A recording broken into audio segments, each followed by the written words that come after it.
And now this last section is going to be chaired by RBC members Adam Callow and Sophia Doyle, who are joining remotely. So I'm going to give them the mic virtually. Great. Hi, everyone. Does that come through clear on the other end? Yes, cool. Okay, hi. Welcome, everyone. We're really happy to be having this conversation today with all of you, albeit from afar, on the role of land and anti-imperialist struggle, or land in anti-imperialist struggle, or anti-imperialist frameworks for the land and food and farming justice movement that we're all have been discussing today. I've been watching the live stream all day and kind of remotely really enjoying all the rich perspectives and conversations and the discussion so far. And I think they've led us really nicely to this last panel. The question of colonialism and unequal relations globally have come up a couple of times, and this panel won't be able to give a cohesive overview over those or the many histories that are involved in making the present conditions. But we're going to draw on different perspectives of why it is important that we frame our organizing against the current agro-industrial food and land regime in an analysis of imperialism and in neocolonialism. My name is Sophia Doyle. I'm a PhD researcher at the University of Potsdam here in Berlin, where I'm based. And I'm a member of the Root and Branch Collective as well. And yeah, my research looks at kind of imperial histories of agro-industry today. But I'm going to be we're going to be moderating this together with Adam. Adam, do you want to introduce yourself as well? Sure, I'll be speaking later, but yeah, my name is Adam Callow, and I'm an assistant professor of environmental governance at Radboud University in the Netherlands. And my work really focuses on critiquing the food movement in the global north and figuring out how it could be more political and transformative. And I think that's a great way for me to also learn from the panelists on this way. Great. Yeah, so in this movement and in our spaces, we see a lot of mobilizations around this term food sovereignty and sovereignty over land. But what does fighting for a local kind of food sovereignty mean in a deeply unequal imperialist global economy, which again has been raised a couple of times before? Too often, ideas of food sovereignty and land reform are mobilized on a national scale, and they reinforce and obscure the imperial history and present at play. Especially also the imperialist nature of the European project and of the food economy, its reliance on racial and border violence that makes migrant workers, for example, available for hyper-exploitation, as we heard in the previous panel. And even when we're dreaming up alternative ways to organize the food system and land relations, like with agroecology or food sovereignty, we need to ask ourselves, do these alternatives that we are thinking of really fundamentally change the imperialist dynamics of production of on a global and a systemic scale? Or are the scenarios that we're mobilizing in our movements bounded by nationalisms or national and regional frameworks, such as European food sovereignty, or the protection of the French or the British farmer, rather than being rooted in an internationalist solidarity? Over the past year, we've seen the Palestinian struggle for liberation and against settler occupation really bring the question of imperialism and national liberation to the fore again.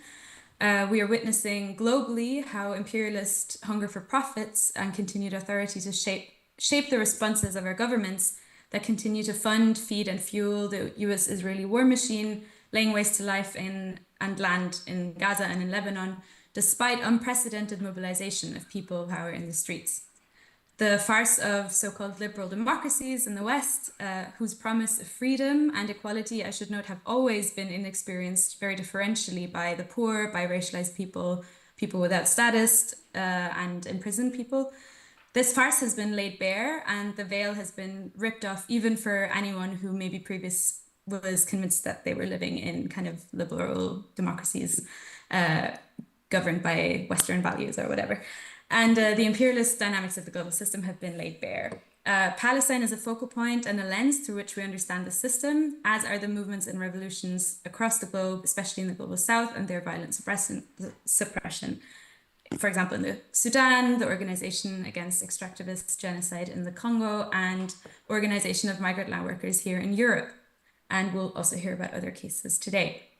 The Palestinian resistance has sharpened our analysis of the interrelated systems of settler colonialism, imperialist warfare, and our own place in relation and responsibility to it. It is an example of how the contradictions of imperialist capitalisms are heightening and how liberatory movements are responding. It is showing us also that the relationship between indigenous peoples and their lands is unbreakable. We've spoken today about all the ways that, or some ways that colonial property regimes define capitalist relationships to land, how racial and border violence and worker exploitation are at the heart of how the current food system operates. And now in this last panel, we want to turn to the question of imperialism and of what opposing it actually means for our movements for transforming food and land systems wherever we are. We're very excited to have a diversity of perspectives. We have a bit of a mixed format session. I'll give you a brief rundown. We're starting with David Gilbert, who's going to give us a presentation about his experience and work with the Caseviera land reclamation movement in Sumatra and Indonesia, followed then by a kind of 10-minute chance for you all to engage and ask questions. Then we'll have a presentation from Inea Lehner, who from Climate Vanguard, who sadly couldn't join us in real time, but who has been generous and creative enough to send us her presentation in advance. So we'll watch that together and then engage with it again in a group. And in the end, we'll have a conversation with Antonio Roman Alcala about his experience in food movements in the US. And you'll also get a chance to ask questions then in the end.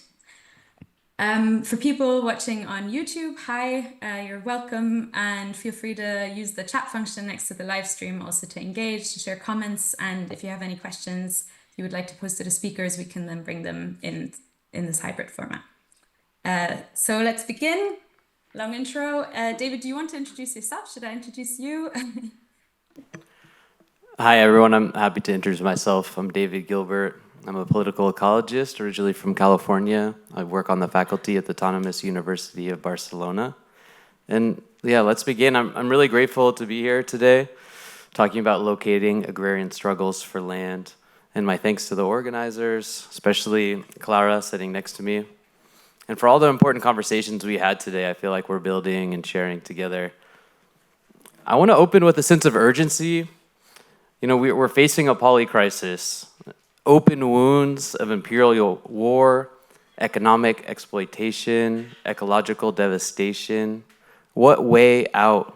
What ways out do we have in front of us? A few comments before I begin.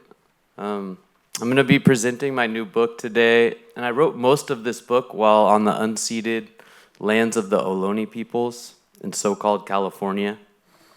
My hope is this work contributes to their and other land-back movements across the Americas and the world for reclaiming their lands and sovereignties.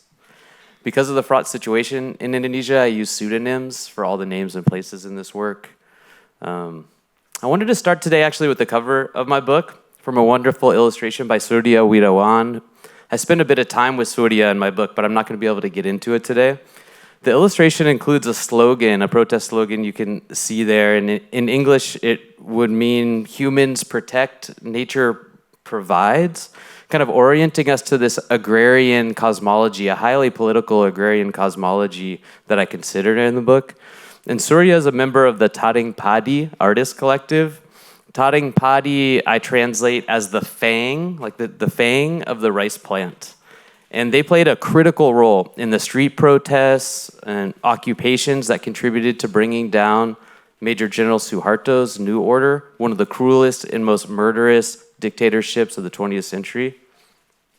And they also played a really key role in ushering in a more democratic era that they're now enjoying. So with that, let's turn to Caseviera. In 2012, I joined a delegation of hundreds of activists from Via Campesina. It's been a bit of a topic today, yeah? From more than 24 nations, brought together by the local Indonesian Peasant Union organization. That delegation chose to gather in Caseviera, I think really speaks to the relevance of this place I'm going to talk about today, to other struggles for livelihood and autonomy in the South and in the North, and yes, even here in the UK. How we're going to reclaim the world's many landscapes of extraction and exploitation. So moved by my brief visit there in 2012, I returned first in 2015. Now I've spent over a year there on and off ever since to understand how it is they accomplished what they did. And looking up from the town, you see in kind of the foreground of this photograph what looks like a natural rainforest. This is not a natural wild rainforest at all. This is a food forest that's been planted by Cassia smallholders on top of what was a barren, degraded industrial plantation. And up above the town, there's a peculiar gate that now reads Tana Ulayat. And I translate that term as kind of customary land or collective land, or you could also translate it as indigenous land if you wanted to. But foundational to this term is the idea that it refers to land that's owned and managed in collective. And the man showing me around that day, as I got to know Cassia Malen, told me that starting in the late 1990s, the gate read Donna Plantation Company, marking the entrance to an industrial ginger and tobacco plantation and cattle ranch. And it took me a few more weeks staying in Cassia to notice another site, about a 20-minute walk from the gate, an amalgamation of cement and wood floors and walls. Today, these walls make up a family farmer's home, but for decades, it was the concrete plantation manager's barracks and workers' barracks and offices. And a man I call Johannes, who now lives there, told me that it was 1998, just after the long-ruling dictator, Major General Suharto, fell from power, that a group of young men and women from Cassia demolished the plantation barracks, right? Sabotage.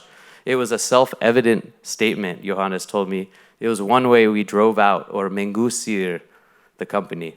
And now, almost 3 decades later, this tidy wood-planked home built within the barracks is a reminder of a more exploitative time, as well as a vivid signal of the work agriculturalists have done to make a new life over the last 2 decades.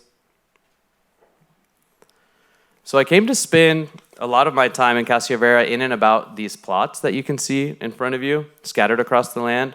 And I found that like about 2/3 of them are cultivated forests. And you can see like a rich collection of really important commodity crops. In this photo, there's sugar palm, there's clove, there's cinnamon, there's avocado. They cultivate over 30 tree crops that are highly valuable on the global market. So here we have a really sophisticated form of agroecology, a type of way of relating to the land with one of its original origins in Indonesia and Sumatra. And as I said before, all these forests were actually planted on this ruined plantation. So they're remarkable for their ecological diversity, these forests, their water and carbon retention properties, as well as their economic value, taking kind of a threefold like importance that relates to nature, to global climate and water cycles, smallholder economy, and yes, liberation as well. So we can see that it's not only about occupying this land, it's about what you do with it. So here you see a still uncultivated plot, and now on the other image, this beautiful, wonderful, vibrant, like many forms of life thriving forests, right? And these weren't spontaneous, they were cultivated, and human labor increased a certain form of diversity, contributing to ecological function.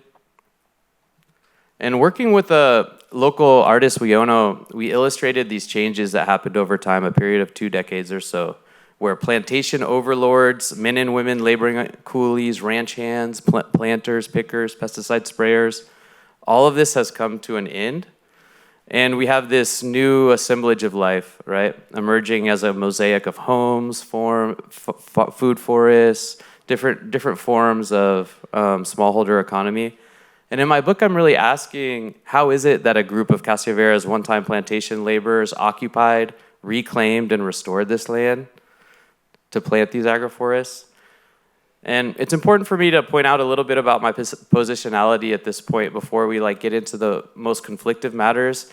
You know, I was able to write this story because I was fortunate to arrive with a man named Malen to Cassia a longtime reclaiming movement member. And I was introduced to Malen around 2007 by a man named Kayat, who's a noted organizer in the Sumatran environmental justice movement. And he made that introduction because I spent before that almost a decade working on industrial agriculture campaigns in the United States, understanding the way that imperial power is exploiting both land, people, and many forms of life in places like Indonesia and Sumatra. And Malen saw how I went from kind of an activist that was interested in confronting power in the United States to developing maybe an ethnographic approach that could gesture to some solutions that are committed to liberation struggles. Now, standing here today on the precipice of another Trump presidency, rising authoritarianism across the world, and yes, imperialist war across the globe, I want to use the rest of this time, just a few minutes, to highlight how Casavera was able to reclaim this land during one of the 20th century's most terrifying combinations of illegitimate power, right? An authoritarian military state and a rapacious corporate agricultural company or agribusiness, and how against all odds and great repression, Casavera's laborers created a new smallholder economy on the land. You know, we need a bit of context to understand how important it is that Casavera was able to do this. Indonesia was a colony of the Dutch, of course, and one of the original sites of the development of the plantation model. And as direct colonization ceded to imperial control sometime around the 1950s through World War II, both military force and economic control became the ingredient of an imperialist plantation, right? The plantation remained at the center of this formation of imperial power. And we have like 3 generations of scholarship that shows these linkages between plantation capitalism, tragic forest death, impending extinction of many forms of life, arson of plantation infrastructure, military repression of dissenters, the murder of activists working towards another way of doing things. And this is not a historical problem. This is actually increasing this problem. The Indonesian Agrarian Reform Consortium has data that shows that these type of conflicts have more than doubled over the last decade, following an already very conflictive decade before, right? So the problem, you know, the crisis we're all confronting is what way out? You know, what are the paths out? And within this problem, we see peasant union protests in Jakarta. We see a group of young women, one of whom's holding an infant, blockading a bulldozer, flying the Via Campesina flag. We see an activist and friend who's being criminalized and arrested. And the Indonesian Peasant Union has played a key role in Casavera, using multiplicative forms of organizing. And to make like a long, surprising story very short, basically plantation laborers turned to mobilizing in 2 streams, one above ground with letter writing, legal aid, protest marches, and one very much underground, organized by the Peasant Union, using occupation and sabotage. Then like moving into this idea of like they could take control of the land on its edges, and then building more power. Eventually, they took the whole of the plantation land at its center about 10 or 15 years ago. Tia, a mother of 2, told me about the day when protesters blockaded the road leading up to the reclaimed land. Tia told me the news spread. The government was coming back. We blocked the road. People carried their air rifles and machetes. We no longer trembled with fear. No, we weren't afraid of anymore. We were reckless, or nekat. We weren't even afraid of death. Others use the same word, nekat, to talk about the time they began reclaiming, and they're telling they act regardless of the risk. They channeled a long pent-up rage. And what happened in Casavera really went beyond like a resistance into an affirmative construction of an eco-social relations of production across the land. And after, about almost 2 decades of experimentation and how best to organize themselves and the reclamation, eventually a group of Indonesian Peasant Union members, a local customary council, another deliberative body as well, founded a local regulation about how they would use the land outside of state legal structures. They also formed 13 or 14 cooperatives. And all of these ideas were designed to end the dispossessionary pressures of capitalism, right? And with this collective control, they largely decommodified the land and labor, even while producing commodities for transnational agricultural circuits, right? So what happened here was not capitalist. It also was not fully anti-capitalist. And it was certainly complex, and it was certainly anti-imperialist. So just to sum up here, we could apply a bunch of labels, but we shouldn't get caught up in them, It was nonviolent, yes. It was indigenous, yes. It was anarchist, yes.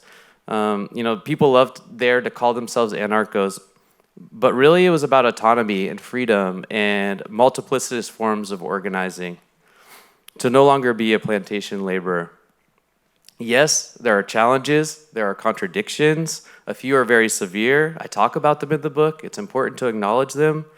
There's forms of predatory work involving debt that still remain there. There's unsafe forms of migrant work. There's a dark economy. There's drug abuse. There's gambling. There's human trafficking even. All of these, we need to acknowledge as realities of life in Sumatra, life in the UK, life in California where we live. That doesn't mean that what happened here is not significant.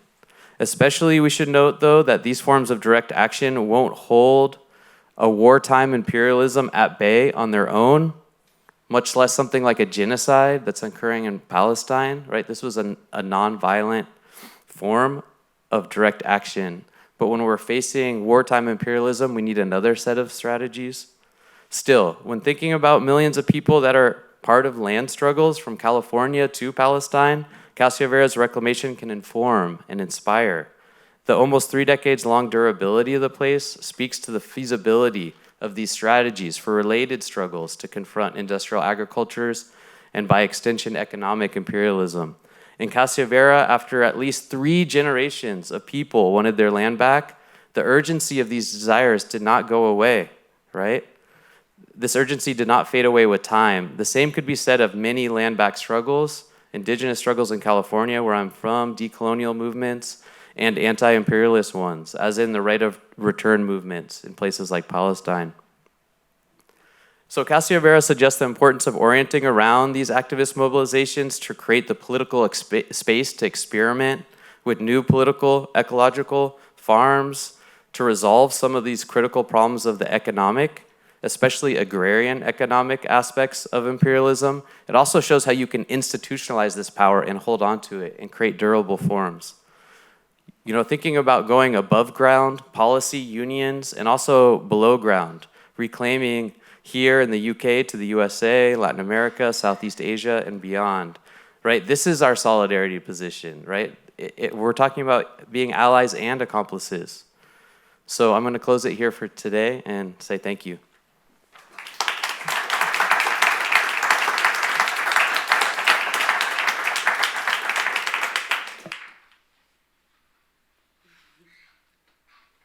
Amazing. Thank you so much. Okay. Bye. Great. That was amazing. Thank you. We have kind of actually, I don't know why I'm talking. Someone in the room is going to have to facilitate the conversation and Q&A. So, Clara, I'll hand over to you. So, this isn't working. Maybe, yeah, now. So, are there any questions from the audience? There's a question.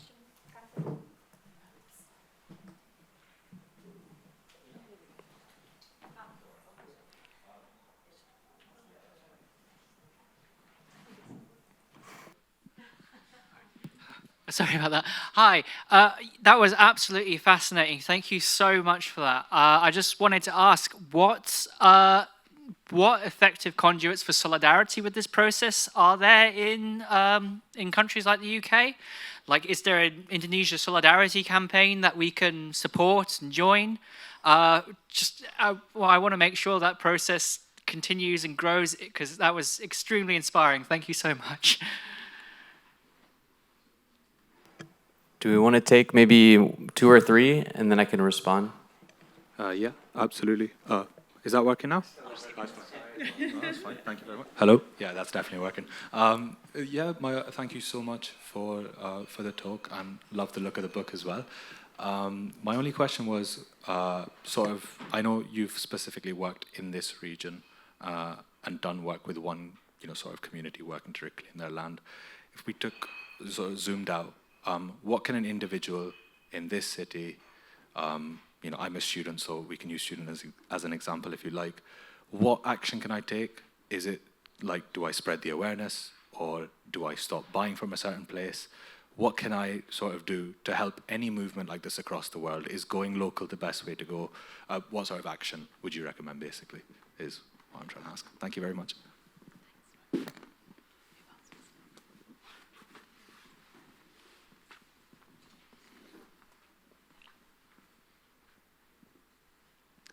Yes, for the Indonesian story that you told, perhaps you could say more about the process of building collective self-confidence and, crucially, overcoming fear, which has always been the crucial weapon of the oppressor, and in particular, what they might have learned from the experiences in other places, including the affiliates of Via Campesina and other parts of the world.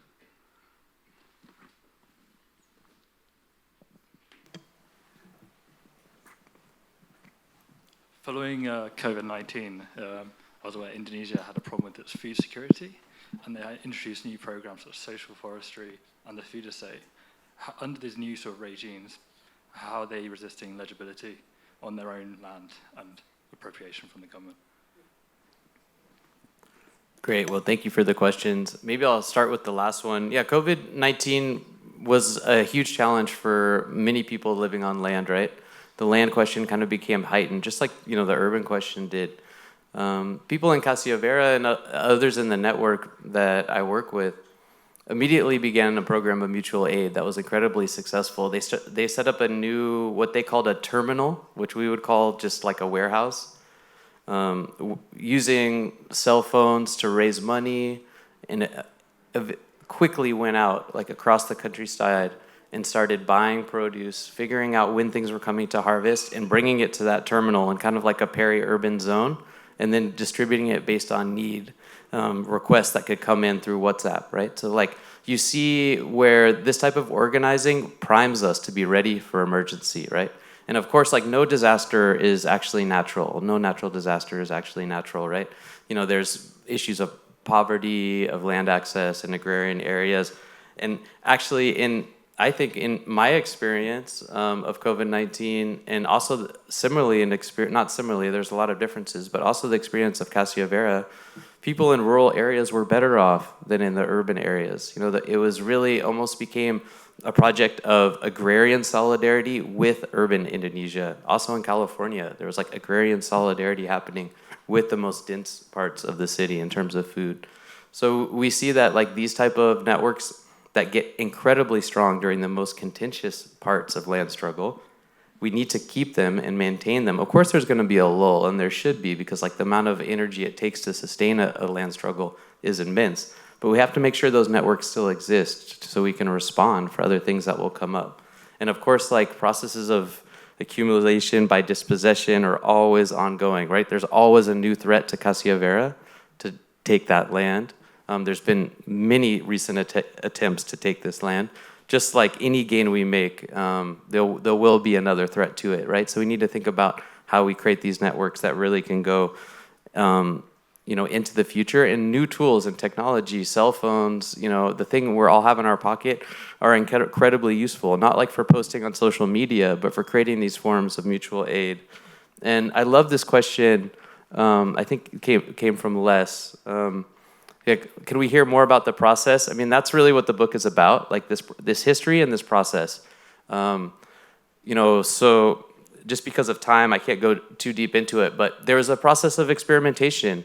There was, a property regime that didn't work at the start, that was based more on family lineage lines. And people recognized it, were be able to adjust through a deliberative council that was seeking consensus that was set up by SPI, Serikat Petani Indonesia. And absolutely they were influenced by Via Campesina. For many years, the head of Serikat Petani Indonesia was also the head of Via Campesina. So there was incredible amounts of access to the history of organizing. People in Casiavera have been to MST occupations in Brazil, vice versa. There's a transfer of people, of knowledge.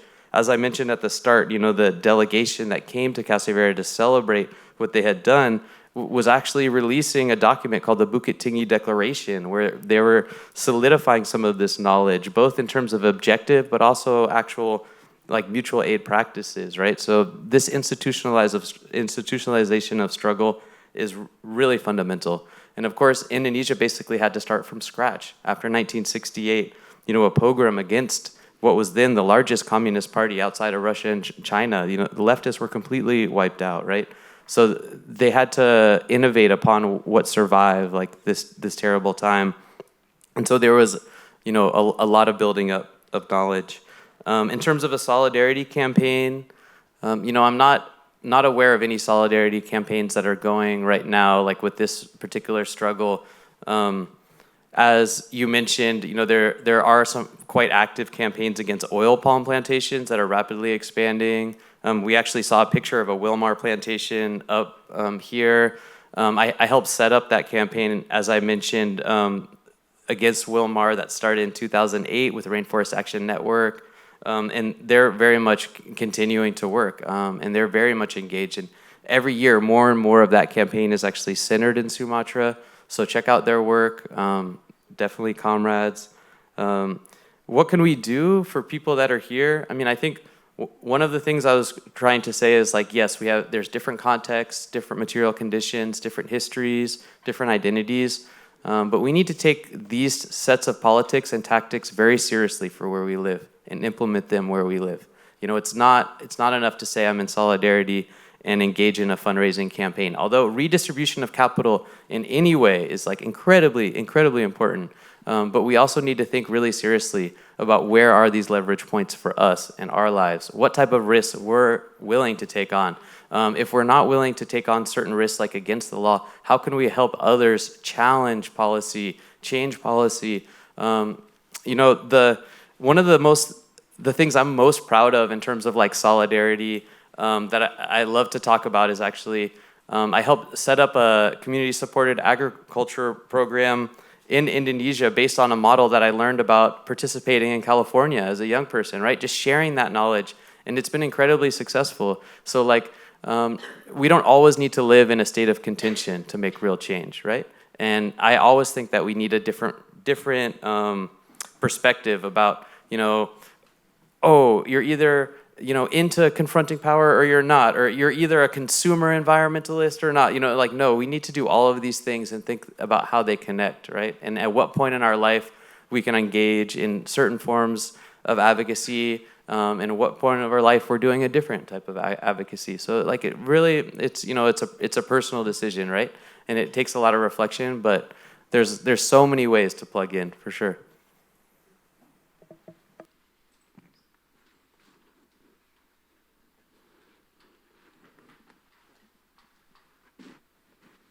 Okay, fantastic. Thank you so much. We'll continue now with Enea's presentation that we have a recording of.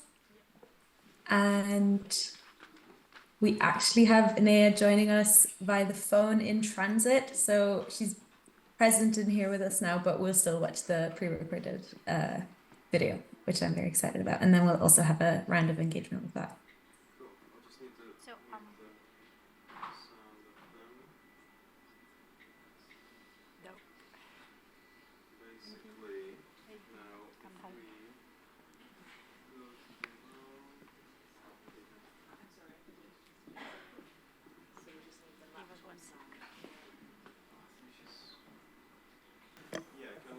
While we're doing some IT stuff, would anyone like to offer a provocation, comment, question? There's a ton of interested people in the room. Might take a minute.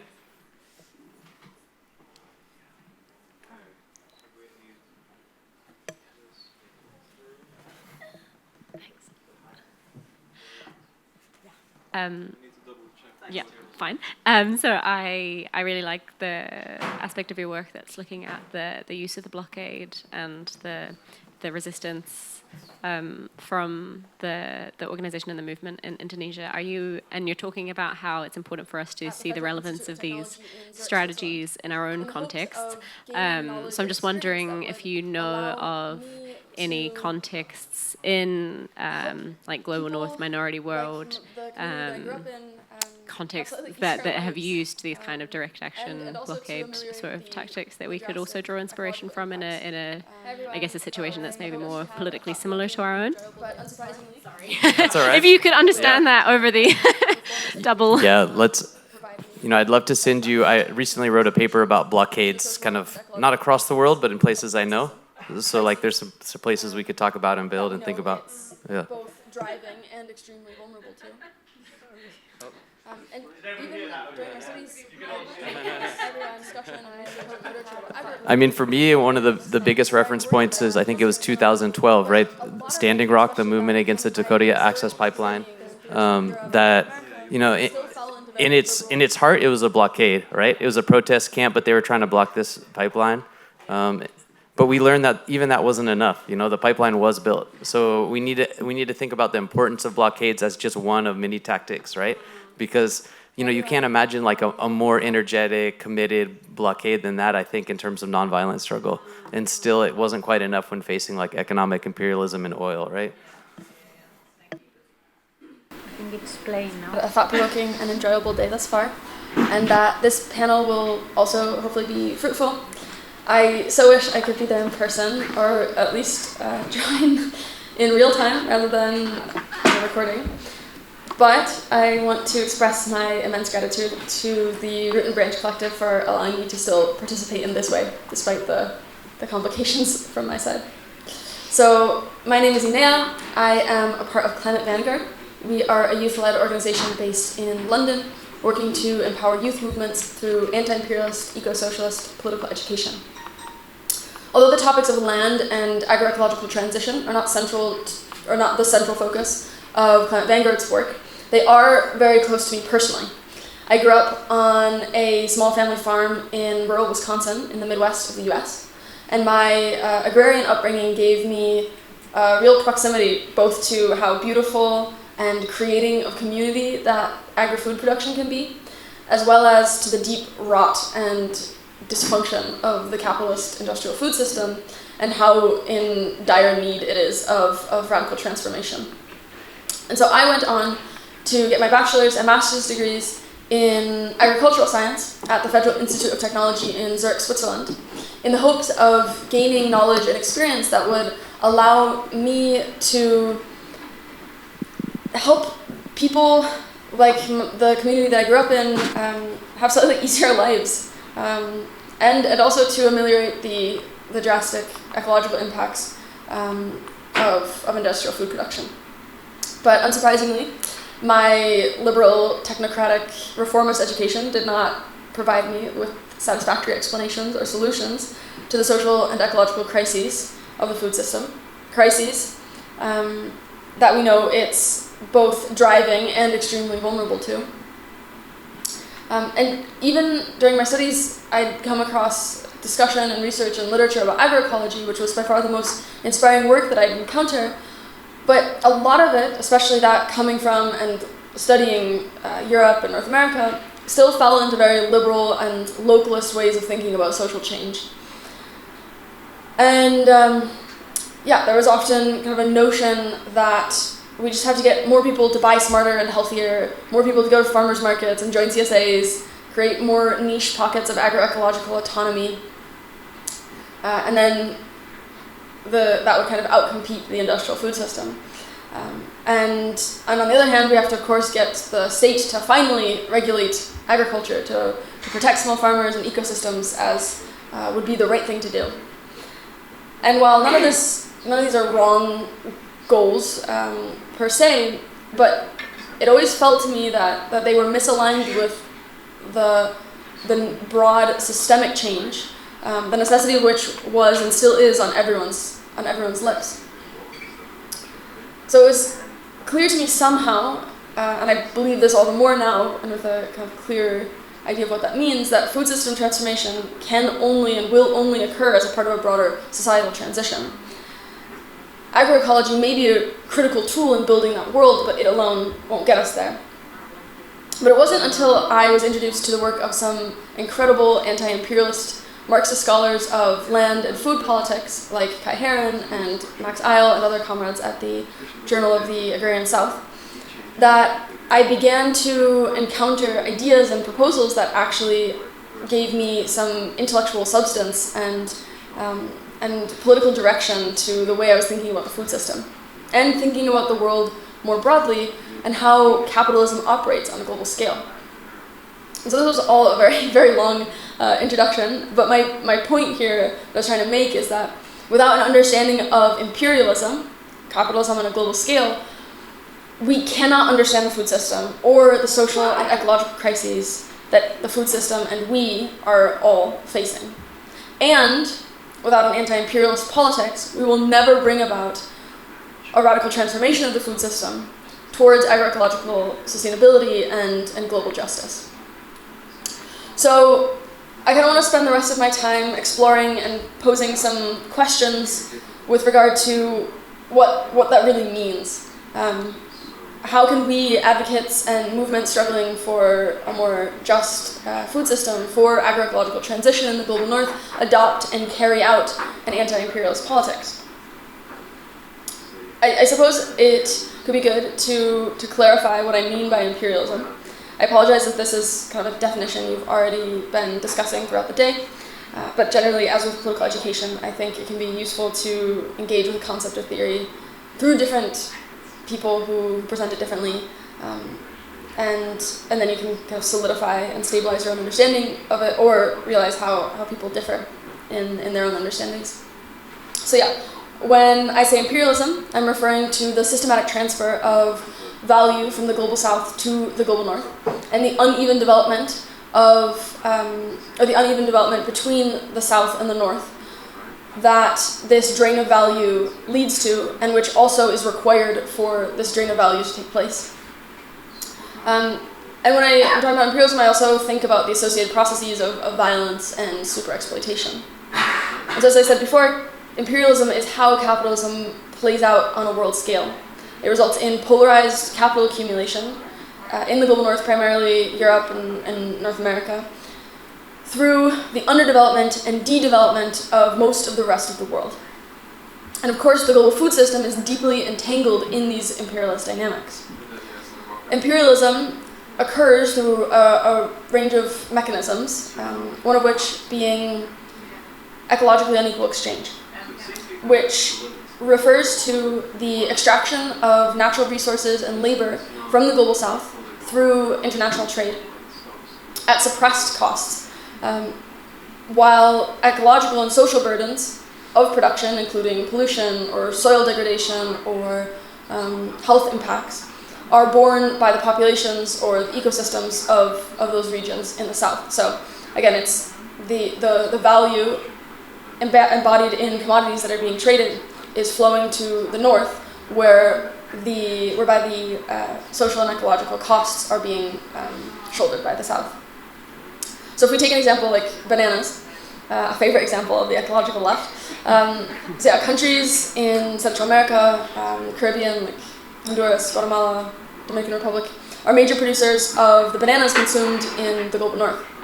Multinationals like Chiquita or Dole control much of this trade and make immense profits from the cheap labor, minimal environmental regulations, and favorable trade policies, which were themselves often imposed through historical imperialist interventions or pressure from financial institutions like the IMF or World Bank.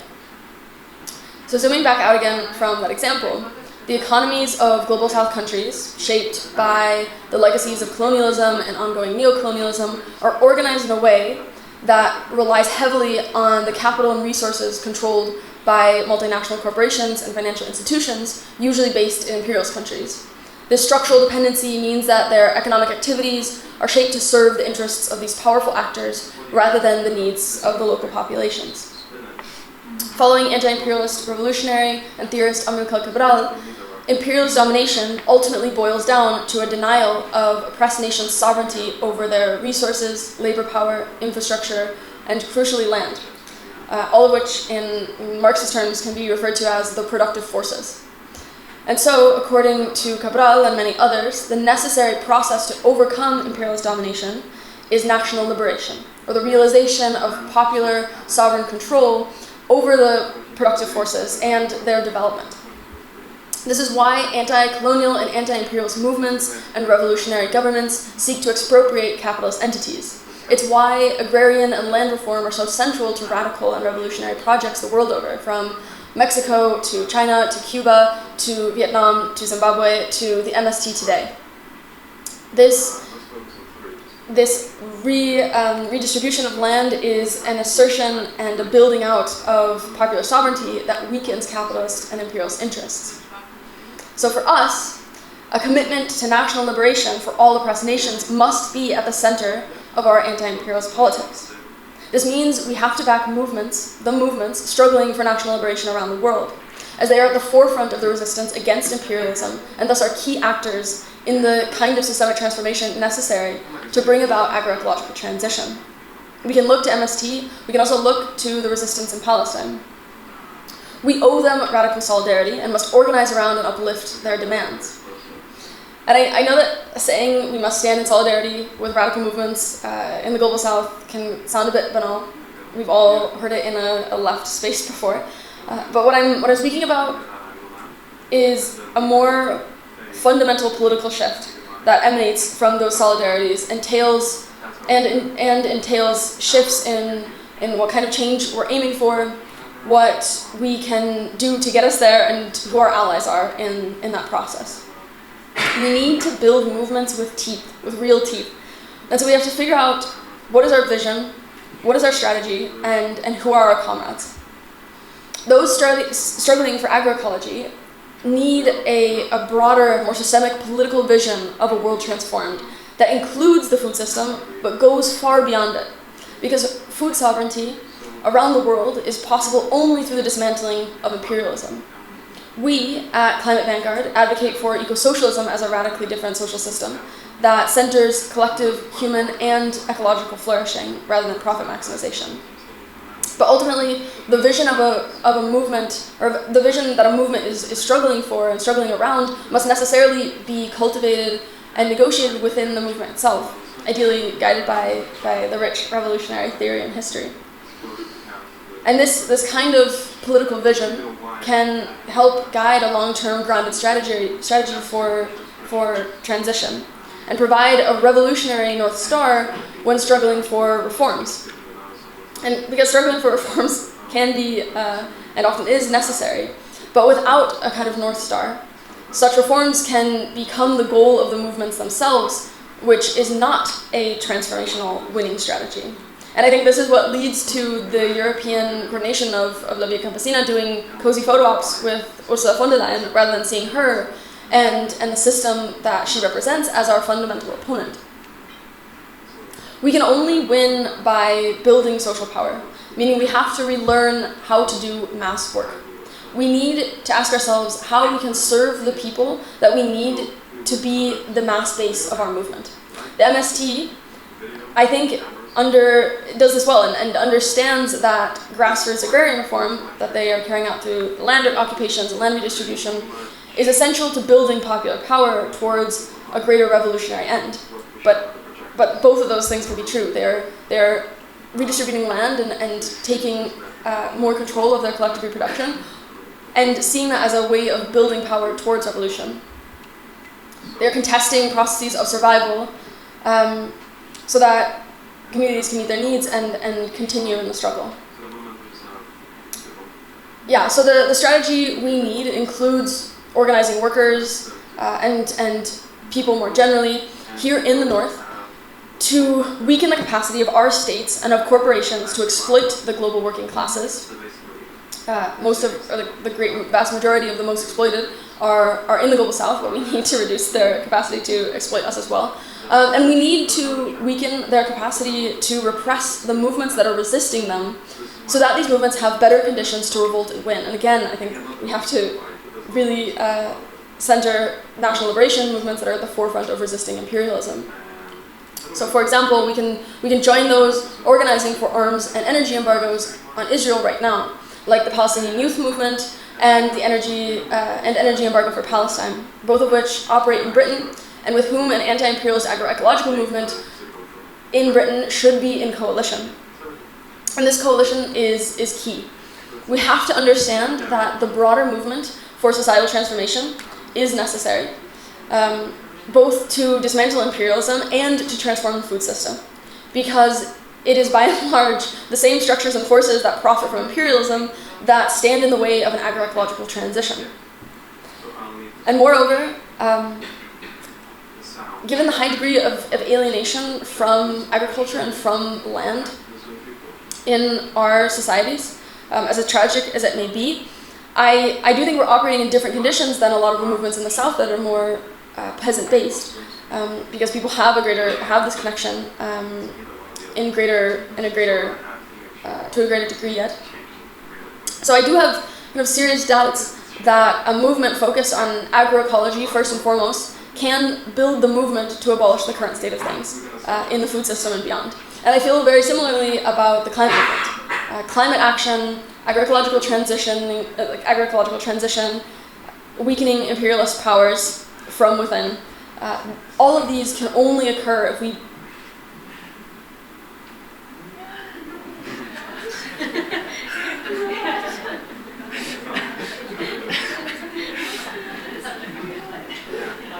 the CIA involved.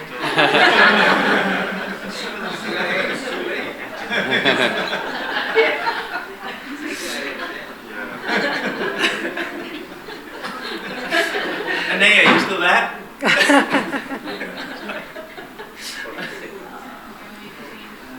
What do we do? I think maybe we move to the next. I think Adam was going to. Oh, it was just the last sentence, wasn't it? Yeah, it was 30 seconds. 30 seconds. Inea, do you want to jump in and finish up? No, I know you're traveling. Oh, wait, yeah, no, I can. I just have to find. Okay. Can people hear me? Yes. Okay.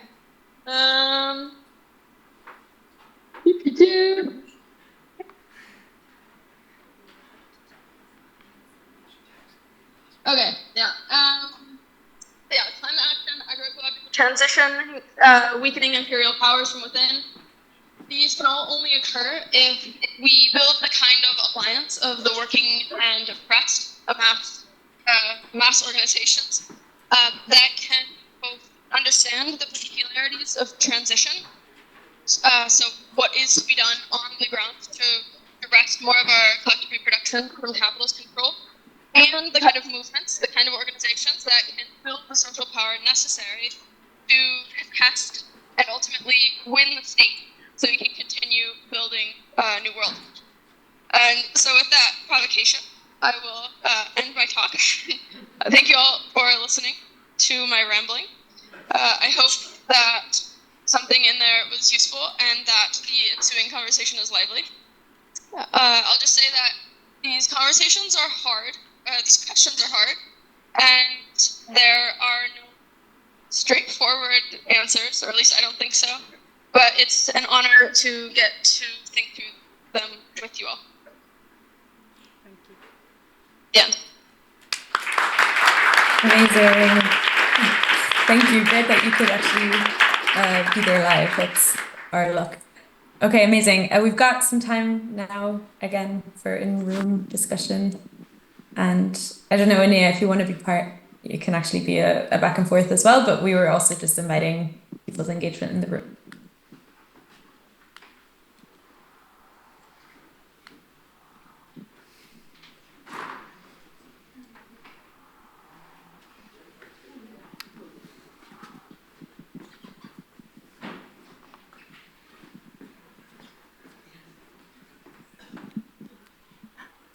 Thank you, Inea.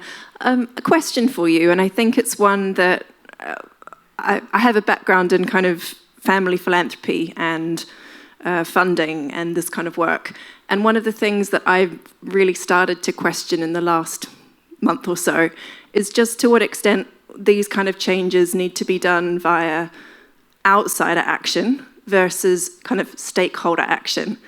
And do you think the changes that we need to make are best made outside of the current system, or do we need those people within the current system to push things along a bit further than they have already. I understand there are challenges in both approaches. I just really value your insight on that. Thanks.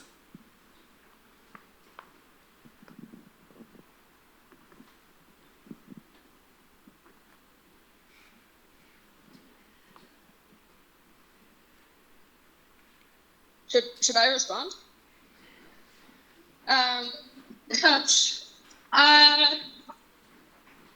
Yeah, I mean, I think it depends who you would count as a quote unquote stakeholder. I think, like, my kind of theory of transition is that it's the masses of people who make up society rather than like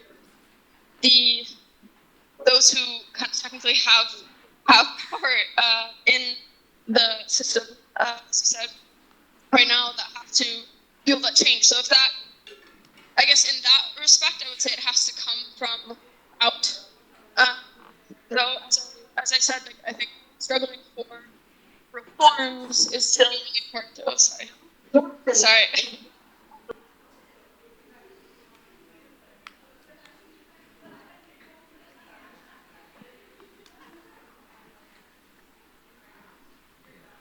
Okay, I can come back now.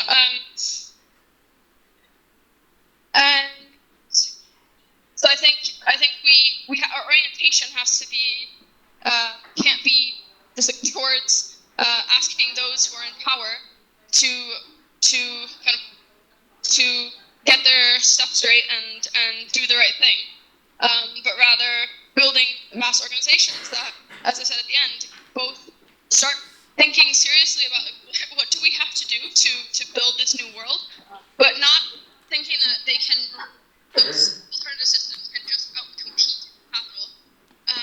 We have to like build the kind of movements that can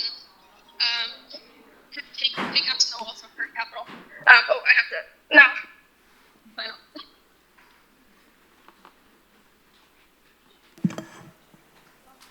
Apologies, Inea, but the sound comes and goes. We really appreciate that you are here, and thank you very much for your presentation. It was very inspiring, and I think it brings a very important dimension to the conversations today.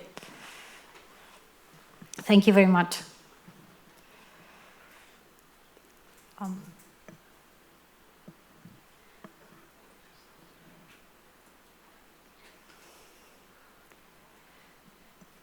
Maybe we can, I don't know if there's many more hands, but maybe we can also move on to the next conversation, and then we can come back maybe at the end. We have a bit of time to bring in all the different perspectives. Cool. Antonio? Yeah, so I'd like to welcome Antonio Roman Alcalá. He is an assistant professor at California State University East Bay. And for me in particular, Antonio, I've known him for a long time, and he's talking about North Stars. It's always been kind of a guiding light for me because I try and work in the global North on these food systems, and I'm wondering where those radical politics have been. But Antonio has always been someone whose hands has always been in the dirt, you know, literally, but also has never lost that sight of politics. So I thought it would be a really important voice to bring into this conversation. And instead of a presentation, I just have 3 questions for Antonio to react to. And the first one is, you know, hopefully my experience is illustrative of learning about Antonio's background, but I wanted him to share. So Antonio, you know, what has been your background in working in food movements, both being in them, participating in them, advocating for them, and then moving towards studying them, especially with this critical eye?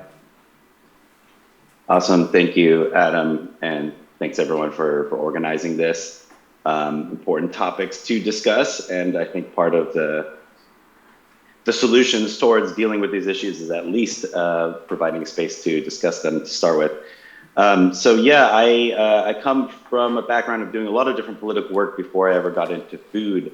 I'm from San Francisco here in California, so worked on issues of gentrification, anti-war movements. So my anti-imperialism, you could say, comes from before I really had any knowledge about food, agriculture, environmental sort of topics that I got into a little bit later. But I essentially came into that world through deciding that food was something that we could do something about rather than just rail against in an abstract sort of complaining politics kind of way. And so I started an urban farm called Alemany Farm in San Francisco, which is sort of oriented towards food justice, feeding people who don't have access to food, as well as providing education in agroecology hands-on. So I started that project. From there, went on to found a few other, a couple other urban farms. And also to, as Adam mentioned, I've always been someone who is concerned with politics and not seeing things as technocratic solutions. And so I actually organized the San Francisco Urban Agriculture Alliance to bring together all these different projects that were popping off in the 2000s, as well as at the statewide level. I also participated in a group to create the California Food Policy Council, essentially a council of food policy councils at local levels. So I've been interested in sort of the democratic deliberation that produces different ideas around what the food system could be from various constituent groups. I guess you could call that policy. So yeah, people often find my position a little bit weird because I proclaim different anarchist affinities while also doing work that relates to policy. But yeah, out of those experiences of just doing the work and also doing the work of farming and also doing the work of bringing people together for larger forms of political change, I also was just interested in food systems beyond urban places, because I knew obviously we can't just expect to change the global food system by way of a few urban farms. So I made a documentary film about the food system in California that exposed me to, or got me more familiar with, various issues of social injustice embedded in the food system in California, such as the fact that about 1 million people don't have access to clean drinking water, and most of those people are from farm worker and migrant communities in the Central Valley. You've got the Klamath River being dammed and destroying the fisheries relied upon by various indigenous tribes who have subsequently fought and succeeded to tear down those dams, right? So a lot of stories that are, I would say, in my view, were not really discussed in food movement contexts, where most of what was being discussed is sort of debates between conventional, what we call conventional or industrial agriculture, and organic. So out of that, I also was a part of this project called Occupy the Farm, which was it came out of the Occupy Wall Street movement, is basically saying, hey, we shouldn't just occupy these random public spaces. What about we occupy this piece of farmland, which the University of California had owned and was threatening with development for-profit developments of various sorts, Whole Foods, senior housing that's absurdly expensive, et cetera. And this effort was actually successful at preserving the land through direct action and occupation. And it provided a platform for me. At that time, I had done an undergraduate at UC Berkeley, and I was essentially recruited into a master's degree program by an activist scholar named June Boris, who's the former editor of the Journal of Peasant Studies. And he encouraged me to write my very first academic paper, which was a sprawling, 18,000, 20,000 word piece trying to cover everything under the sun about Occupy the Farm. And, being a member of that sort of project, I was trying to do this kind of from within a movement, having discussions with these organizers and discussing what it meant to us and so on. And that's sort of the style of, I guess, research that I'm most interested in, is being embedded within groups where people are actually trying to make certain kinds of change and helping both cultivate what we might call the radical imagination, as well as think through strategy and what it might mean at a larger level. And so that was my, I guess that was 2013 was my first academic paper that I ever wrote for this food sovereignty conference. And then since then, I've been trying to continue to be involved in social movements at the same time as being more of a solidly, I would say, an academic now. My position, I'm an assistant professor at a state university here in California. And I will just say one other thing, which is that although I'm very focused on the US context, I really think it's important for people like myself to get our own house in order, right? I mean, I, of course, think there's importance for international solidarity and for going to different places and working and acting in solidarity with other places. There's nothing wrong with that. But I think that we know that the US is the center of empire, even if it's not the only imperial state, it is certainly the one of most sort of impact historically today. And so I feel like it behooves people who are concerned with that impact to work on our own systems. So that said, I also had the opportunity to get involved in more international food sovereignty work through participation in an organization in the US called the Rural Coalition. I was the delegate in 2017 to the International Via Campesina conference in Derio, Basque country. And that was a really eye-opening experience, as well as other subsequent events I've been involved in internationally involving food sovereignty movements. And so I feel like I'm able to bring both, this kind of academic peasant studies, international sort of food sovereignty studies background with sort of ground level understanding of how social movements and grassroots projects happen, and be able to sort of think about what are the relationships between the work that we do here and somewhere like the US or the UK, and this sort of global movement. And then let's see, I guess, is there anything else? I mean, there's other things that I've been involved in, but I guess the last thing I'll mention, because I think we often tend to have a sort of dichotomous view of a lot of different things, but in particular, this idea that social movements are over here on this side, and scholars and academics are on this side, and there's this notion that one is sort of more authentic than the other, and so on. And my experience is that this does not describe the reality I've experienced. There's a lot of overlaps and confusions and slippages between movements and research and scholarship, and fundamentally, we know that researchers and the role of knowledge production and dissemination can be part of social change movements. So the question is more, what is that relationship? And so in 2016 or so, I helped to start this thing, the Agroecology Research Action Collective, which Adam is a member of, and essentially is folks who have been working alongside social movements around food and agriculture in sort of food justice world and food sovereignty in particular, focused on trying to create change in the North American context. And so it was an effort, or is an effort, to organize, to get our own house in order as people who have positions within academic institutions, such that we can be better change agents, both in our jobs, quote unquote, and the things that we do and get paid to do, but also as activists, as people who can actually do work, activist work unpaid outside of that. So yeah, I guess I'll leave it there. Yeah, so Antonio, given this history, which is very sprawling and diverse, so far in this talk, we've heard about these big demands of national liberation, right? We hear from David about occupations and struggling against violence, right? But give it to us straight. What's going on with the food movement in the U.S.? How do you assess, the difference between kind of CSAs, a fetishization of the techniques of agroecology, farmers markets, and the theoretical way that these struggles could be transformative? What's your assessment here? Yeah, it's rough because, similar to my teaching, I teach undergraduates who are often not necessarily environmental studies focused, right? They're taking my classes for general education, and I have to balance this line between teaching them about how shitty the conditions are and how the world really is, and not depressing them too much, and somehow still managing to marshal some sense of hope and possibility. And so I'm going to try to do that in this conversation around food movements, because the reality is that the radical wing, however you want to define radical politics, I mean, I have my own version, but I think we share some generally common commitments. Anti-capitalism, right, being one central thing. It's very small, right, in terms of the total sort of number of people who work on efforts, the total, sort of landscape of organizations, the way things are discussed. Generally speaking, radicalism is just very marginal in food movements.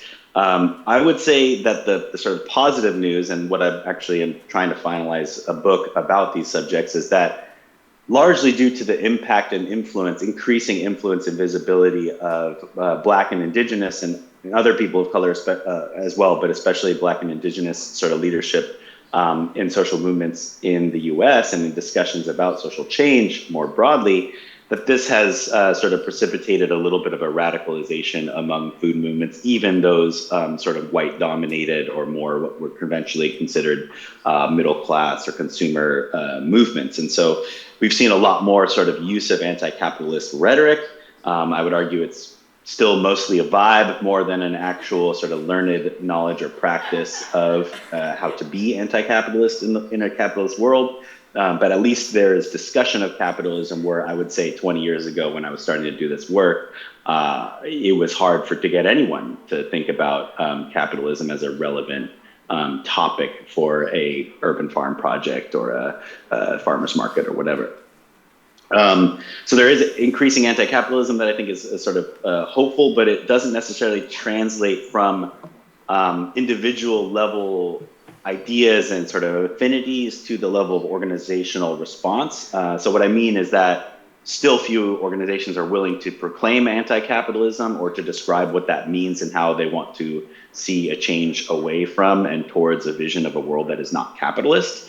What I mean is people harbor these revolutionary sort of ideas of what they would love to see in the world, and they know that the world that exists is not satisfying their fundamental values, yet they sort of refuse to propose that we hold onto a North Star, as you mentioned, a goal of a world without capitalism. And so there are very, very, very few organizations who explicitly call for a North Star beyond capitalism. And the other aspect that I write a lot about in the book is sort of the role of the state, right? So we know that the US, I mean, there's a larger debate to be had about states in general, but at least I could very confidently say the US state is not going to be a vehicle for global emancipation or liberation. There is no way to consider the US state to be somehow reformable, to become some vehicle for a transformation towards a non-capitalist, non-colonial, non-patriarchal, et cetera world.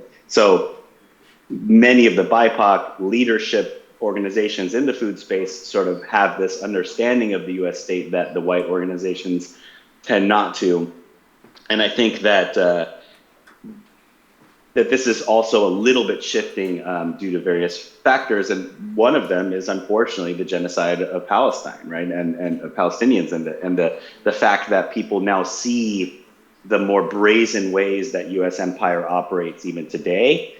And of course, you know, it's not always pitched directly as a food issue, but I think, again, it's becoming, just like race, it's becoming less and less possible to exist within food movement spaces without thinking a little bit more, at least than it was common 20 years ago, about, say, the global context. I think we're actually kind of coming into a new cycle, essentially, of global, at least, attention, right? Attention to global aspects of the situation. So Inea sort of joked, but like the banana discourse, right? All of a sudden there was this big explosion of debate about whether people in the global north have a right to have bananas every day.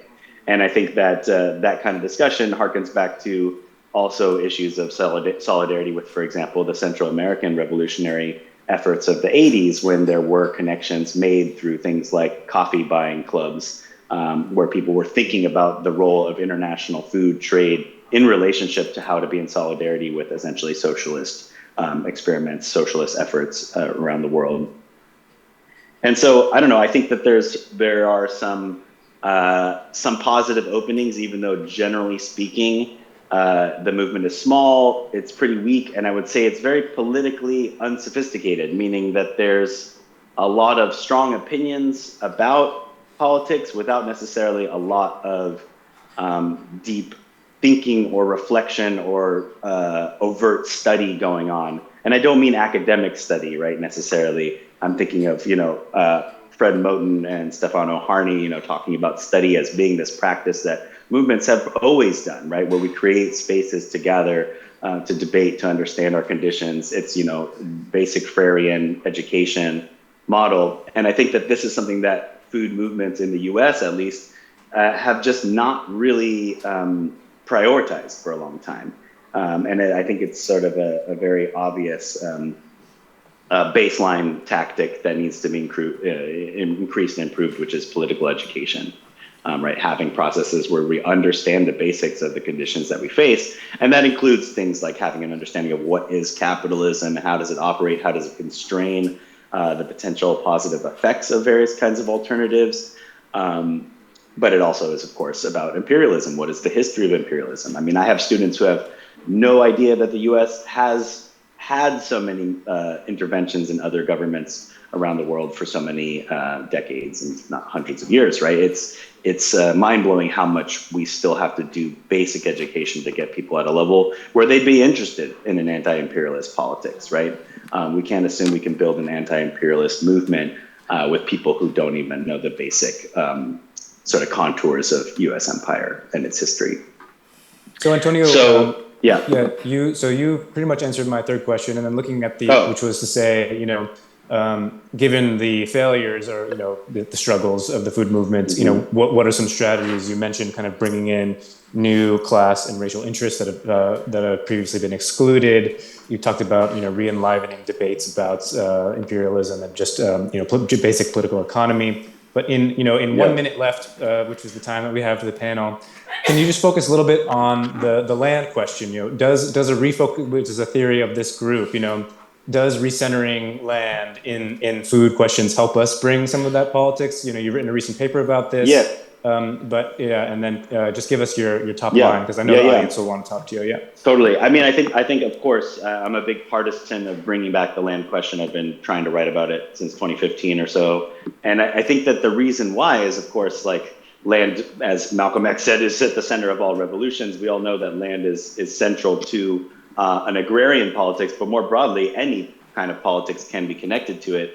And it allows us a lens to seeing to analyzing and understanding the ways that coercive institutions and consent-based institutions sort of, come together to produce a status quo that is very hard to dismantle, to disrupt. And so I think it serves the need to deal with political education, but also one of the key things that was mentioned in one of the previous talks, which I agree with, is that, we need to serve real needs, right? We need to build food movements that serve real people's needs. And ideally, of course, towards working class people and not just niche markets. But even if it is niche markets, we need to understand, again, the role of land. And if we can get people access to land, even through reformist means, it actually alters the calculus or improves our positioning to provide people real goods for their survival.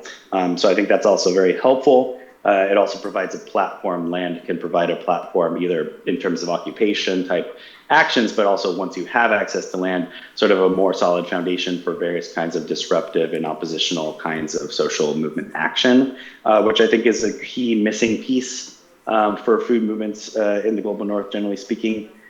So yeah, I mean, I think that land is an important topic because we're so fucked around it in a place like the US in terms of as alternative agriculture movements, but also that once you apply it to that global lens, you see the long lens of dispossession and the fact that we still have a dynamic where essentially land reform is the fundamental reform required for any sort of societal transformation at the global level. Like there's not going to be any global revolution without some sort of holistic agrarian reform. And so it's a big demand, it's a big goal, but I think we ultimately can't really live without it. Thanks so much, Antonio. So folks are going to clap and also facilitate some questions from the audience. Yep.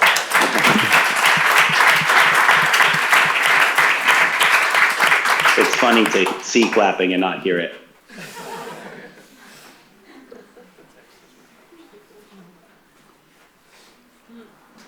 Yeah, we have about 10 minutes for a final kind of engagement round. We can't actually hear you at the moment, but that will probably change. So are there any questions from the audience? Yeah. Hi, it's oh, hello, can you hear me?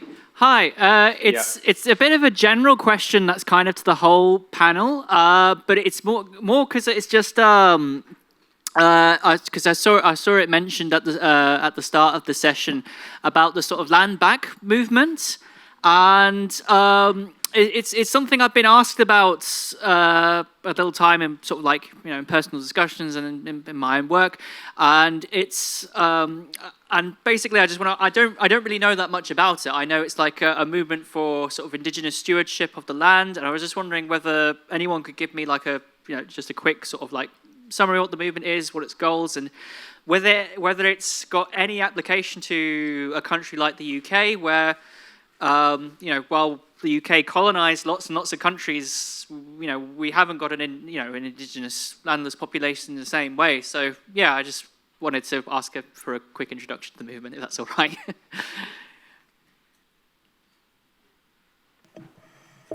Yeah, maybe I can grab that one, because my book, it really is an intervention in land back. And, in the United States context of the genocide and dispossession of Native Indians, of course, land back is the return of the land to those communities that exist today, right? And destroying the reservation system, that system where land was allocated to people to live in at that moment of genocide and dispossession. And of course, land is at the heart, but it's a full process of decolonization, so it's me recognizing here, we're just a day after Thanksgiving, recognizing the problematic position of white settlers, that we need to cede control of the country to a federation of American Indians that is starting to exist. Of course, there were federations at the moment of genocide and dispossession of the establishment of the United States. There were broad federations of groups in the Midwest, East Coast, and many of those groups still exist in federations. So there's like the broad outlines of what that would look like. Today, the land back movement is actually the strongest in Canada with the First Nations. And we can also look at New Zealand in saying that, this is a settler state where land back has actually created almost a parallel constitution, actually one that's being threatened, right now in the Parliament of New Zealand.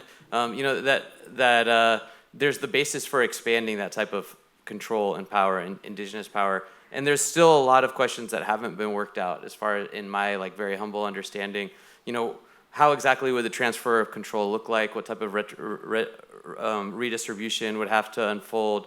How would we structure power relations in those contexts? But yeah, that's the broad idea of land back.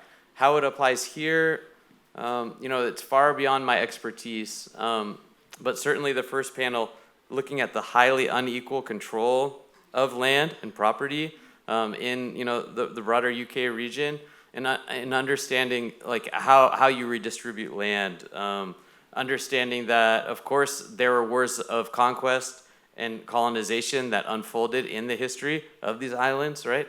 And how do we get to a point that feels more just and fair? I would say that might not be land back, but there's certainly strong resonances. There's certainly a lot of interchange that could and should be happening if it's not. And my feeling is it's not happening as much as it should.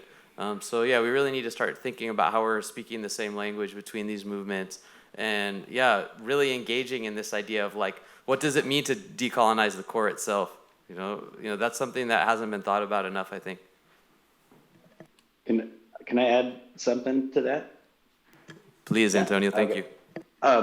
Just that, yeah, I mean, I'm not a UK literate person, but I think one thing that's of note is thinking about how sort of global contexts for essentially ecological reparations are a form, right? Land is related to emissions, is related to the sort of developmental space that has been taken up by the imperial core. And so when there's places where it's not a land back per se movement, where we're not trying to see land go back to original stewards who now have been displaced through colonization, right? That's not really necessarily what is going on in the UK, although you might argue that definitely local indigenous peasant cultures going back thousands of years have been displaced by a dominant culture, right? But that's something that probably people have a much longer road to hoe to get that conversation started. But my point is just that in place of land back in a place like the UK, you might want to think about the organization of efforts to support these kinds of global reparations processes. Yeah, that's just my only thought as to what that might look like. And we also, I think this is something maybe not a lot of people agree with, but that we have to deal with the sort of broken, imperfect nature of what indigeneity means in the 21st, 22nd, et cetera, centuries, right? And especially in the context of what's likely to be coming global climate migrations of various sorts, like we can't be holding on to sort of ossified visions of what it means to steward lands by original peoples. Of course, this doesn't mean we do not call upon or respect indigenous sovereignty or leadership, but just rather there's going to be a lot more complicated politics in learning how to live on the land together in a peaceful, ecological way. And so land back is, I think, the first step, I would say, in a broader, for a place of the US, the first step towards a broader account of redistribution of land and resources to enable a completely different kind of economy, which incorporates indigenous people in a very primary way, but not only indigenous people. Yeah, and just, sorry, I know I'm not part of the panel, but I did want to mention, you know, we do in the UK, and primarily in the UK, I haven't seen it, like I'm in Germany, maybe not so much in other places, but there are also a lot of conversations happening. You know, Lion is leading on a conversation about reparations within the UK of land as reparations for people who are in the UK because of colonization, because they're descended from colonized peoples, or because they had to migrate here because of imperial conditions globally. So I think this is a really important question, I think, of like how don't we, you know, we can't take a movement framework and just put it in another place and transfer it and it's going to work the same way. But what does it actually mean? What are the implications for us to think about land back on a broader scale? Like, what is the land? What is the UK, you know, without colonial history? What are the kind of material relationships that make life here possible? And that's not just in the past, that's also in the present. And I also want to just gesture towards the call from like migrant organizations or people in the move who say, we are here because you are there. I think that is also a form of like thinking through like the movement of people as itself a form of claiming space and claiming land, and people having a claim to space, as you just said, Antonio, because they were also forced off their lands because of imperial and colonial histories or present day interventions. So expanding that notion, I think, especially from the imperial core and from within Europe, is really important. Yeah, okay, great. Just, is that on, that one? Yeah, okay. Yeah, just super quick on that as well, just to follow through really, is that in the UK there is Land in Our Names, Lion, who are a Black and person of colour led collective that are struggling for, you know, collective ownership over land for Black and people of colour. So yeah, there are, you know, and how do we then as a bigger agroecological movement, you know, ensure that we're also struggling for reparations here as well? Yeah, so just following on from that really. And I wanted to add to that as well, because I think for the UK context, it's really important to look further back into processes of colonization that happened here in these islands. So perhaps that, for example, Jane Ohlmeyer talks about in her book, Making Ireland English. So these processes of disindigenation, expropriation, and so on and so forth, are all processes that happened on these islands.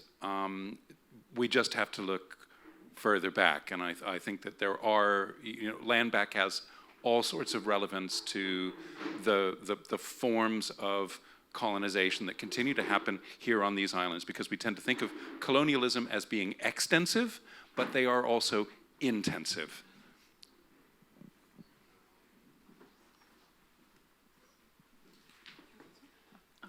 Maybe we'll take all the questions together, just for the sake of time, like we did earlier.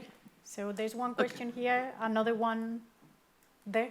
So two questions. So thank you all. My question really follows on from the last speaker, which is really a question of how do we ensure that in a kind of present moment of urgency that we accidentally kind of dehistoricize and we become neglectful of long history, and therefore just play in a kind of, just caught in a kind of a rhetorics of, you know, of particular vocabulary that actually, and therefore, how do we ensure that we learn from the very long history of an anti-imperial struggle and working class solidarity? Is that on? Yeah.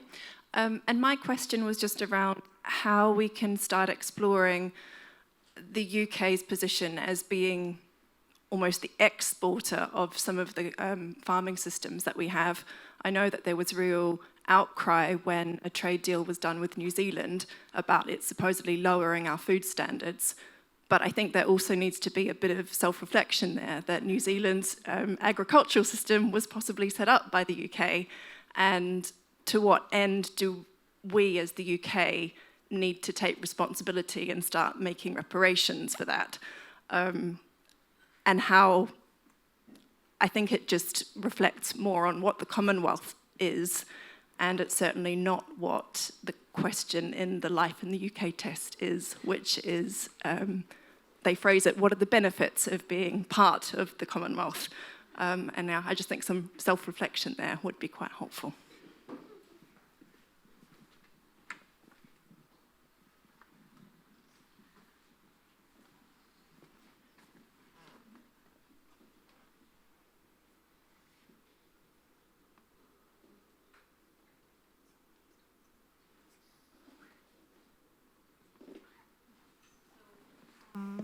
There's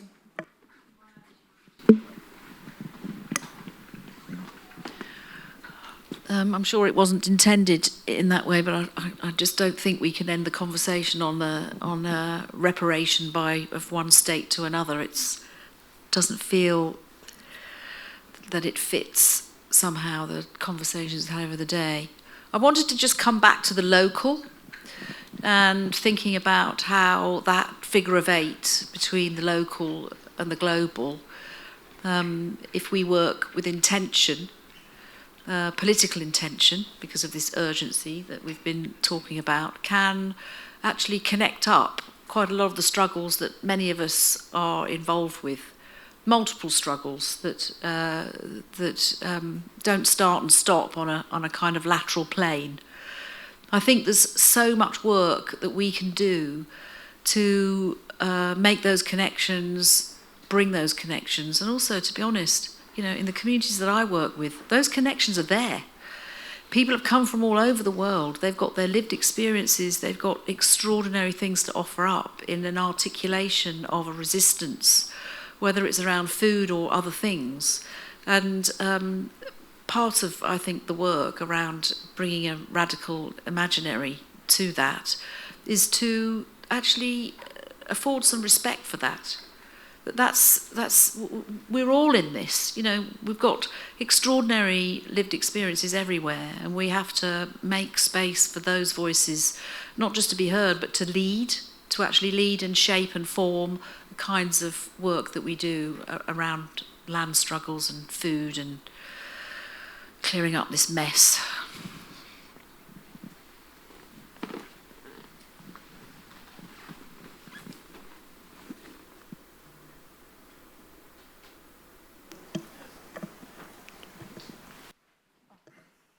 There's one more question. Maybe we can smoothly go into the conclusions, because there's only 25 minutes left, so we can use the discussion in this panel to lead into the conclusions, if you don't mind. Yeah, sure. It's just a quick thing, because I guess we've said UK a lot, but that does refer to a government, because, Ireland should be reunified and the North is still occupied by the institutions of the British state, right? That's also important, because Ireland's a heavily agrarian nation, right, with an important case study for how capitalist agriculture is developed in the imperial core that should be part of thinking through our practice. But I kind of wanted to turn it back to as well, responsibility in the imperial core for how we organise.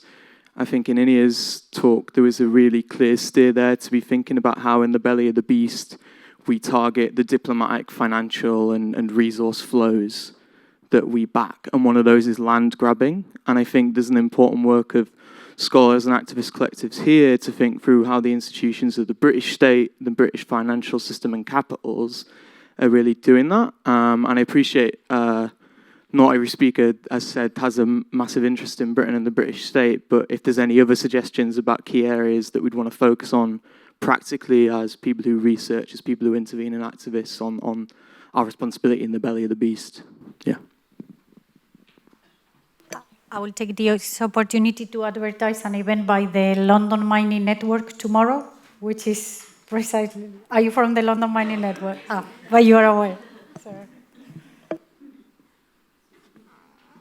Maybe I'll invite the Root and Brand collective members to come to the round table for conclusions. Antonio has a, yes. Please, Antonio. Well, just a quick response to that. I think Inea sort of alluded to it, but I do think that, I guess, state suppression, there's a whole other world that could be that has been actively suppressed time and again through violence.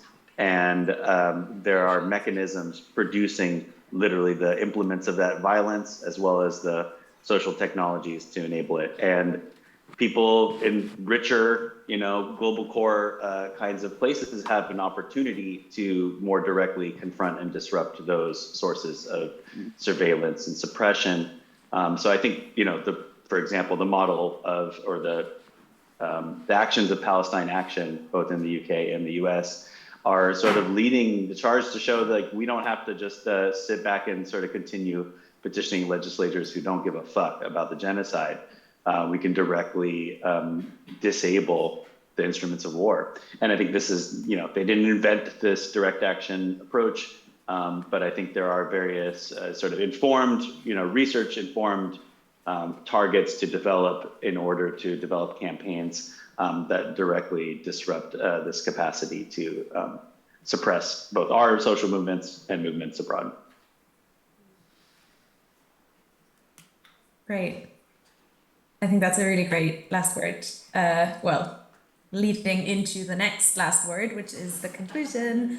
So I'm gonna stay on, but I think this panel is now closed. Feel free to stay on, whoever is here still to listen in. And yeah, thank you all for this really great conversation. I'm so glad we could join virtually.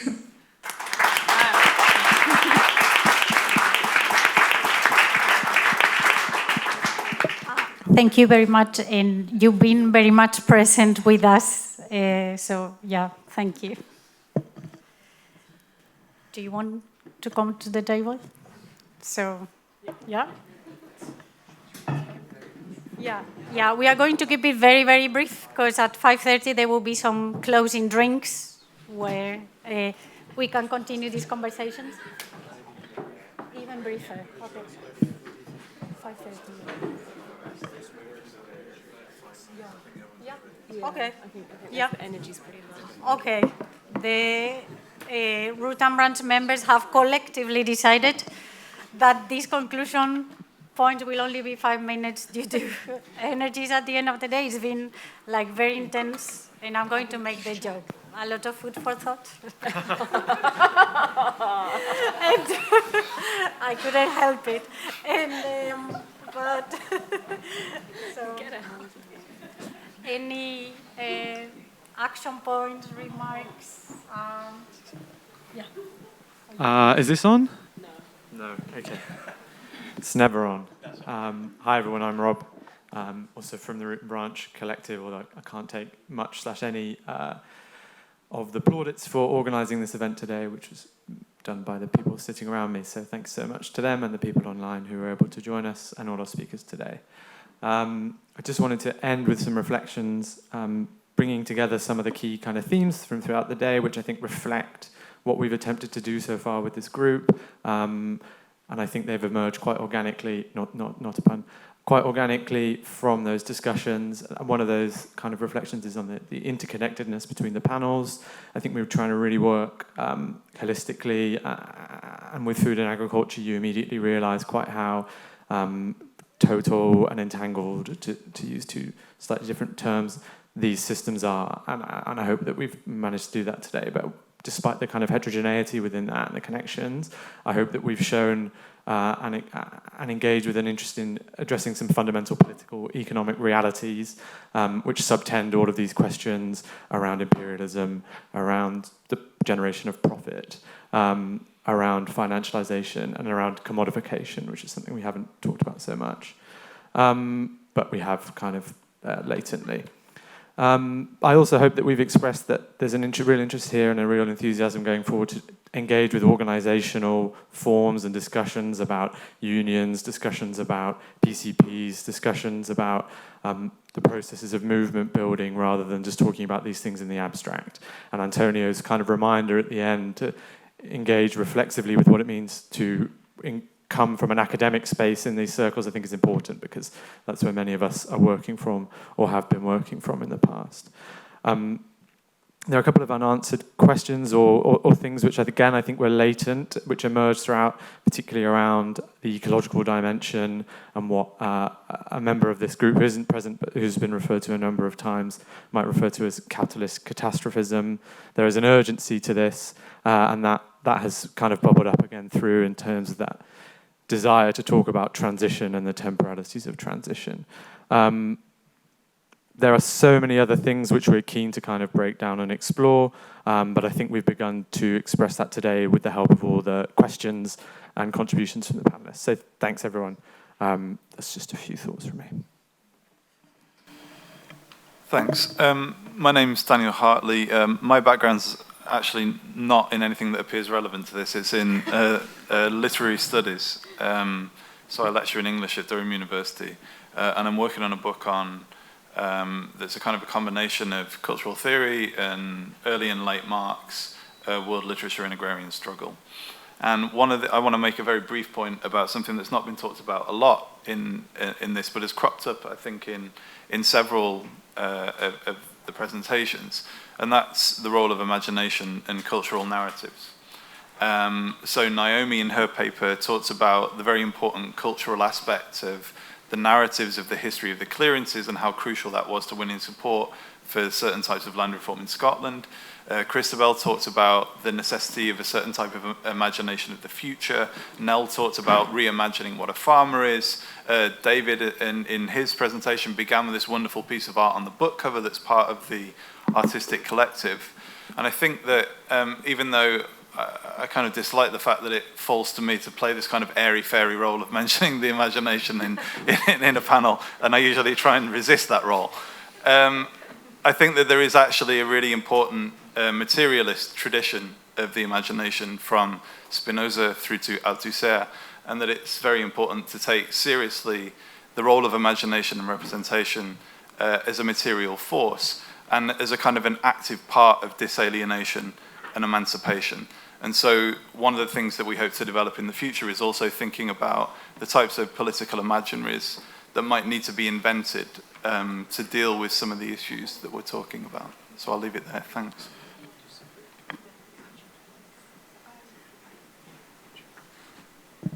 I would like to just follow up on that comment, because I think it's being in this context, being at the AA, I think like architects and the aesthetics and it's a core aspect in the practice of landscape and landscape architecture.